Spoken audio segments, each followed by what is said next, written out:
Oke, untuk pertemuan kali ini uh, tentang literatur review, khususnya ada kalau misalkan di karya ilmiah skripsi itu ada di bab 2. Nah, ini isinya terkait dengan tinjauan pustaka yang kita gunakan untuk uh, sebagai sumber-sumber referensi untuk melakukan penelitian. Nah, kenapa harus ada literatur review? Jadi dalam melakukan penelitian itu ya kita harus membuka pengetahuan yang ada di luar sana. Barangkali topik yang kita pikirkan saat ini untuk diteliti itu mungkin sudah dilakukan oleh orang lain di jauh-jauh hari sebelumnya. Nah, maka ya kita harus mencari dan membaca apa yang sudah dilakukan oleh mereka. Lalu nantinya kita bisa mengembangkan atau misalkan memperbaiki atau hal-hal lain yang sifatnya memberikan kontribusi untuk pengetahuan, khususnya di teknik informatika untuk saat ini. Nah, ada beberapa bentuk untuk di struktur skripsi di bab 2, landasan teori, itu dalam bentuk relational literature review dan systematic literature review. Ya. Nah, di sini uraikan minimal 3 penelitian lain yang berhubungan masalah metode hasil serta tunjukkan bedanya dengan penelitian kita. Jadi di dalam tinjauan studi ini, ya sebelumnya kita baca-baca dapat artikel ilmiah yang sama penelitiannya dengan kita atau mirip, gitu ya. Topiknya mirip-mirip ke arah situ yang kita teliti. Nah, itu dicantumkan minimal 3 itu minimal. Ini kan kalau melihat dari daftar pustaka yang kita buat atau kita cari-cari artikel ilmiah, jurnal atau skripsi lain dari perguruan tinggi lain, itu kan kita baca mungkin minimal 20 itu minimal banget yang kita baca. Nah, itu kenapa harus dibaca ya? Untuk bisa mempengaruhi kita, untuk mengetahui sejauh mana mereka melakukan penelitian, apa yang sudah dikembangkan, apa yang sudah dikoreksi, diperbaiki. Nah, kita kembangkan lagi atau bisa membandingkan mana nih yang paling bagus atau mana yang paling baik atau mana yang memberikan solusi paling baik gitu, untuk mengatasi masalah yang dihadapi. Tujuan pustaka, landasan teorinya, objek penelitian, landasan teori tentang metode, tahapan algoritma, dan contoh penerapannya. Nah, tidak lagi kalau melihat dari skripsi sebelumnya, itu banyak yang mencantumkan keseluruhan dari teori-teori yang digunakan. Itu kalau misalkan nantinya dicek dengan plagiarism checker, itu akan kena dengan misalkan dengan buku atau dengan artikel ilmiah yang lain. Nah, maka dari itu untuk menghindari hal tersebut, maka sebaiknya kita mereview dulu, lalu kita paparkan di situ hasil reviewnya. Jadi tidak di copy semua, misalkan definisi dari informatika misalkan. Informatika adalah bla bla bla bla bla, itu panjang tuh. Itu definisi dari siapa. Itu kalau misalkan kita kutip secara keseluruhan, itu nantinya akan kena. Maka dari itu kita review, lalu kita cantumkan atau paparkan hasil reviewnya di tinjauan tersebut. Lalu yang 2.3, kerangka pemikiran, gambar kerangka pemikiran beserta penjelasannya. Nah, kerangka pemikiran ini kita muncul ide untuk meneliti topik tersebut itu seperti apa. Lalu untuk menelaah lebih jauh, untuk meneliti lebih jauh tentang topik tersebut, kita langkah-langkahnya seperti apa yang kita lakukan di situ, lalu untuk mengatasi masalah yang dihadapi pada topik tersebut itu gimana caranya. Lalu kita melakukan penelitiannya itu seperti apa, pakai metode apa. Nah, itu dipaparkan di kerangka pemikiran. Contohnya begini, telur, mau masak telur, mau goreng telur, mau direbus, kan ada tekniknya, beberapa teknik ya untuk mengolah telur. Nah, itu mau direbus, mau digoreng, didadar. Nah, itu kita memaparkan gimana strategi kita untuk bisa mencapai beberapa teknik tersebut. Nantinya ya bentuknya, hasil akhirnya ada yang direbus, ada yang didadar, ada yang diceplok gitu. Nah, itu hasil akhirnya gimana? Itu di perjalanan dari mengolah telur tersebut gimana? Tapi secara ringkas ya. Kalau bisa dalam bentuk diagram. Jadi lebih simpel. Lalu yang bentuk lain, systematic literature review, rinciannya itu lebih banyak, jadi lebih detail.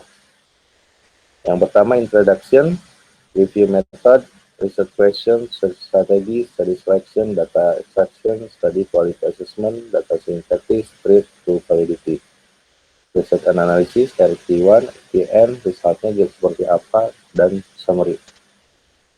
Nah, ini direkomendasikan untuk menggunakan sistematik ini. Gitu. Ini ada bahasan di selanjutnya ya. Tinjauan studi. Jadi poin-poin ini adalah hal yang harus kita lakukan. Mudah-mudahan nantinya di bab 2 itu tidak terlalu tebal gitu ya. Biasanya kan deskripsi atau di tugas akhir itu yang tebalnya itu bab 2-nya, bukan dari hasil dari penelitian kita yang tebalnya. Jadi kalah tebal dengan bab 2-nya. Gitu. Nah, ini isinya memuat penelitian yang benar-benar terkait dalam aspek metode di paper tersebut yang kita kembangkan. Tuh. Jadi terus menguraikan dengan format masalah metode-metode hasil, tidak perlu kesana kemari. Terus objek penelitiannya dekat dengan bahan kita lebih baik. Jadi di sekitar kita apa nih yang bisa kita selesaikan masalahnya gitu. Lalu setelah tinjauan studi ditulis, buat rangkuman dalam bentuk tabel state of the art yang berisi nama peneliti, kalau masalah, metode, dan hasil. Akhiri subbab tinjauan studi dengan menjelaskan perbedaan dan kelebihan penelitian kita. Gitu. Jadi biasanya di 2.2 atau 2.3 di bab 2 itu isinya adalah apa yang menjadi kesamaan dan perbedaan dari penelitian yang kita lakukan dengan penelitian orang lain. Ini diantaranya ya perbedaannya apa, terus kelebihan dari penelitian kita itu apa. Atau mungkin bisa memaparkan penelitian lain menggunakan metode A, sedangkan kita mencoba untuk menggunakan metode B. Dan kira-kira misalkan mereka hasil yang ditelitinya itu terkait dengan masalah Z, sedangkan yang kita teliti adalah masalah Y. Bisa seperti itu. Dan dibuat dalam tabel. Nah, ini contoh state of the art framework. Nah, ini contoh framework, misalkan apa yang kita perlukan, apa yang menjadi referensi kita. Contohnya ini yang diambil. Kita membaca dulu isi dari penelitian yang menggunakan Magis framework ini. Apa aja nih, dari mulai data preprocessornya, filter selectornya, meta learningnya, dan sebagainya. Langkah sebanyak apa langkah-langkahnya yang digunakan, lalu validasinya seperti apa. Nah, ini menjadi referensi yang kita gunakan. Jadi tidak hanya satu referensi saja, kita guide-nya satu aja gitu. Jangan. Nah, kita gunakan beberapa artikel ilmiah yang menggunakan framework yang berbeda, metode yang berbeda, tapi menyelesaikan masalah yang hampir-hampir mirip gitu ya. Nah, lalu pada akhirnya yang diharapkan dari membaca beberapa referensi tersebut itu menghasilkan sebuah propos atau ajuan kita untuk menyelesaikan solusi yang lebih baik gitu. Ya, atau yang sesuai dengan permasalahan yang kita hadapi pada saat penelitian. Jadi kita bisa mengira-ngira penyelesaian masalahnya itu kira-kira pakai yang mana alatnya gitu. Kayak kita waktu di awal-awal pertemuan kita itu membahas tentang bagaimana kita mau mengolah bawang. Ada beberapa alat, ada pisau dapur, ada samurai, dan ada gergaji mesin. Kayak gitu, seperti itu contohnya. Nah, kira-kira mana yang bisa mengolah bawang tersebut untuk kita bisa mendapatkan ketebalan yang ideal bawang tersebut untuk bisa digoreng. Atau mungkin dari ketiga itu kita coba semua, lalu kita bisa mereview. Ternyata yang baiknya itu kita dapatkan hasil yang pisau seperti ini, yang samurai seperti ini, yang gede seperti ini. Mungkin kalian bisa membuat propose ini, ajuan yang baru, bentuk pisau yang paling baru gitu, atau membuat alat yang lebih efektif mungkin atau lebih cepat dalam mengolah bawang tersebut. Contohnya waktu itu kan bisa dalam bentuk alat yang tinggal dimasukkan bawangnya lalu kita putar saja, gitu kan. Lalu udah udah ada wadahnya di bawah. Gitu. Contohnya kayak gitu. Mudah-mudahan kebayang tuh alat kayak gitu. Udah ada ya sebetulnya. Nanti kita tinggal dilihat saja ini apa saja yang menjadi pembeda dari setiap pengolahan dari framework ini, sehingga menghasilkan sebuah purpose framework. Gitu. Ini selain purpose framework ada juga yang hasilnya itu ada purpose method. Gitu. Oke. Nah, ini contoh state of the art method yang bab 2 harus dicantumkan. Jadi ada model masalah penelitian, datasheet, pengukuran, dan hasilnya. Nah, ini perbedaan dengan yang kita teliti apa? Nah, ini dicantumkan seperti ini bentuknya gitu. Contoh misalkan yang pertama ini masalah yang dihadapi dalam penelitiannya itu SPM memiliki tingginya penerimaan informasi warna kulit yang benar, akan tetapi tidak dapat menerima pada informasi fitur tekstur. Datasheet yang digunakan, deteksi kulit, simulasi brainwave, dan IBTD datasheet. Mengukurnya gimana? Pengukurannya akurasi segmentasi yang optimal yang digunakan FPR dan PPR. Hasilnya seperti ini. Gitu. Dan selanjutnya. Nah, ada yang tentang model. Nah, ini. Nah, ini bahasannya ini. Masalah serta metode, propose method. Riset problemnya masalah 1, masalah 2, masalah 1 dan 2. Dari sini ya. State of the art-nya metode ini, metode 1, 1.1, 1.2, 1.3, 4. Nah, yang metode PM1 kontribusinya adalah average gain-nya. Lalu metode yang kedua, masalah untuk mengatasi masalah yang kedua itu menggunakan threshold plus cost complexity planning. Nah, yang ketiga, ini menggabungkan penggabungan dari riset problemnya untuk menyelesaikan dua masalah ini, diintegrasikan antara yang PM1 ini dengan PM2, berarti menggunakan average gain dan threshold cost complexity planning. Untuk metode evaluasinya, yaitu diantaranya ada akurasi, presisi, recall, measure-nya, dan gaining. Nah, ini menggunakan fitment test. Itu berarti ada banyak, jadi tidak hanya satu saja ya. Biasanya kalau di tugas akhir mahasiswa atau deskripsi mahasiswa itu menggunakan satu alat untuk seluruhnya gitu.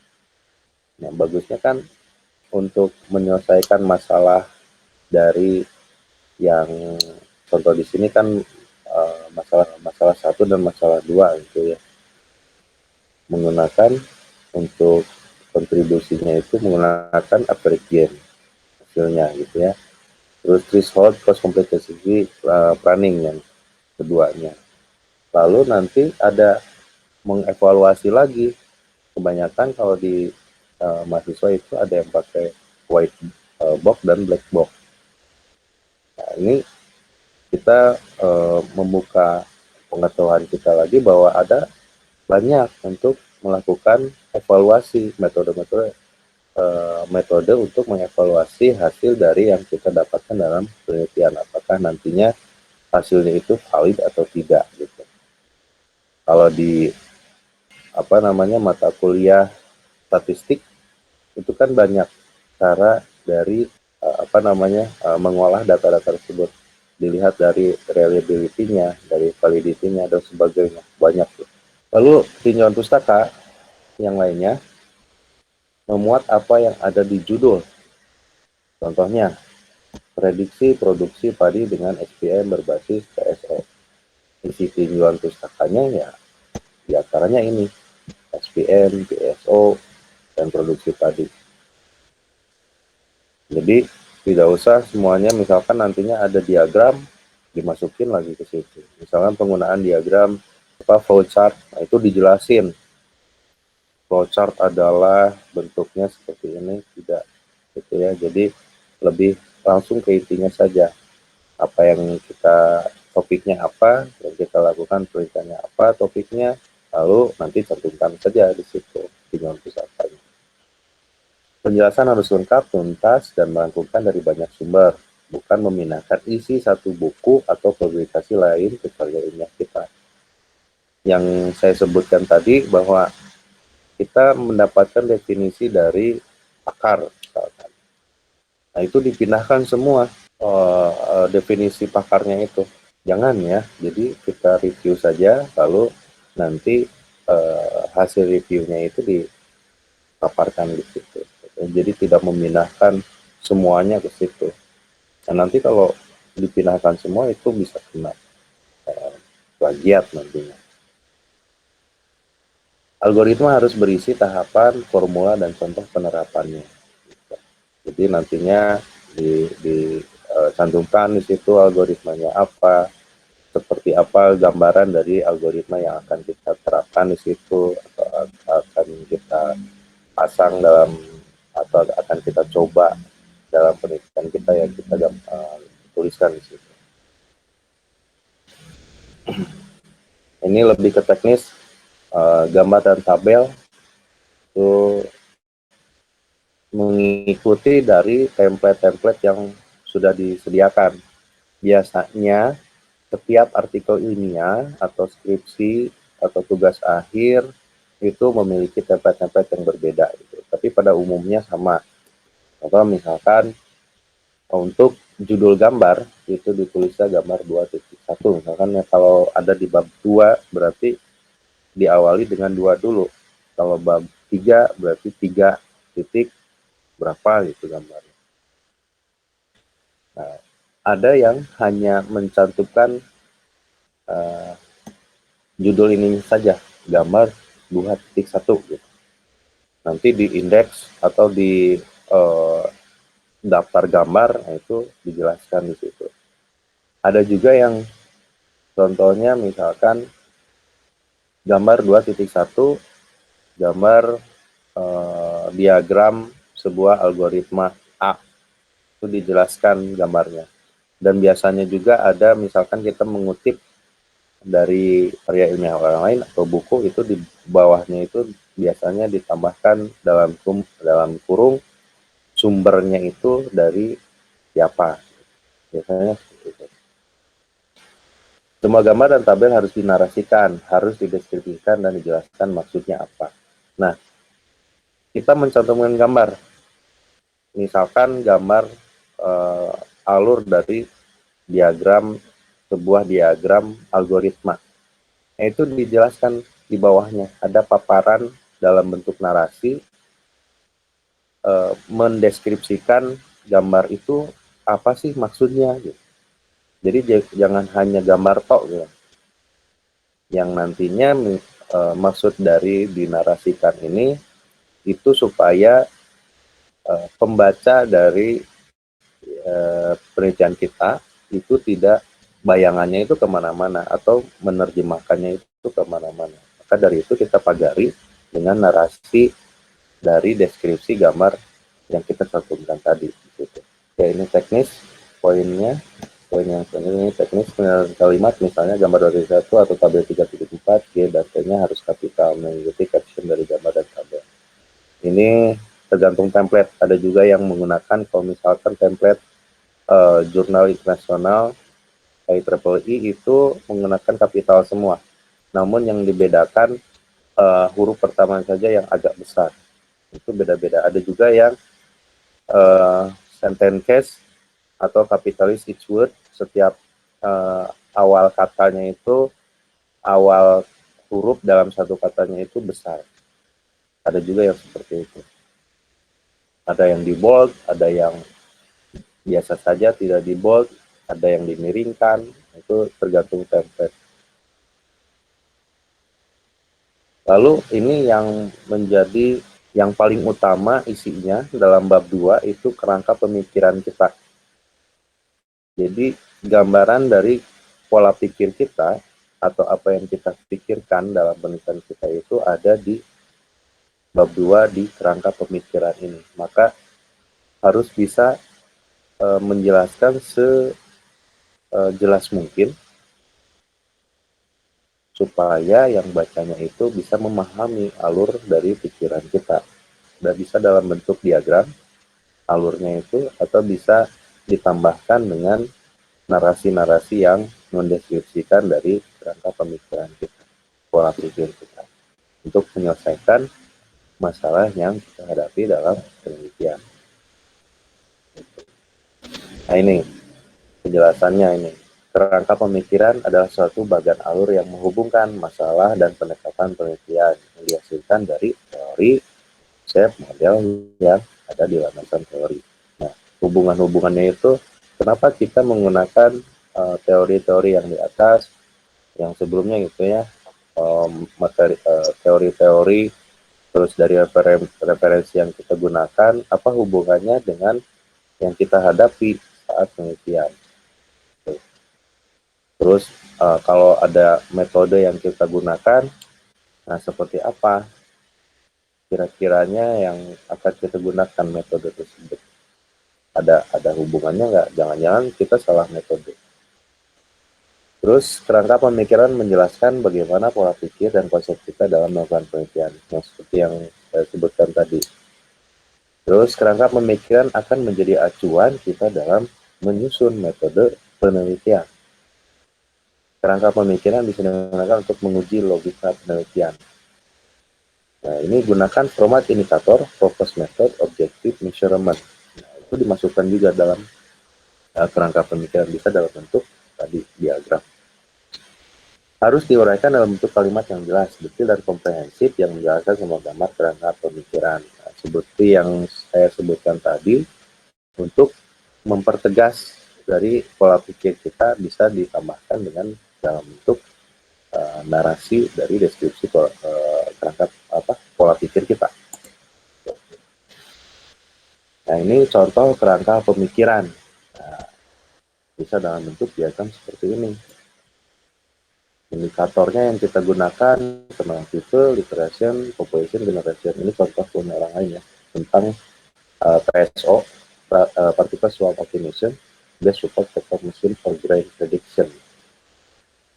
Ini propose metodenya yang diajukan, metodenya itu menggunakan Chinese grain, time series datasheetnya, ditambahkan dengan prediction algoritma, support vector mesin, PSO-nya yang C, apa, dan sigma. Nah, ini masing-masing menggunakan indikator ini, gitu ya, untuk observasi variabelnya.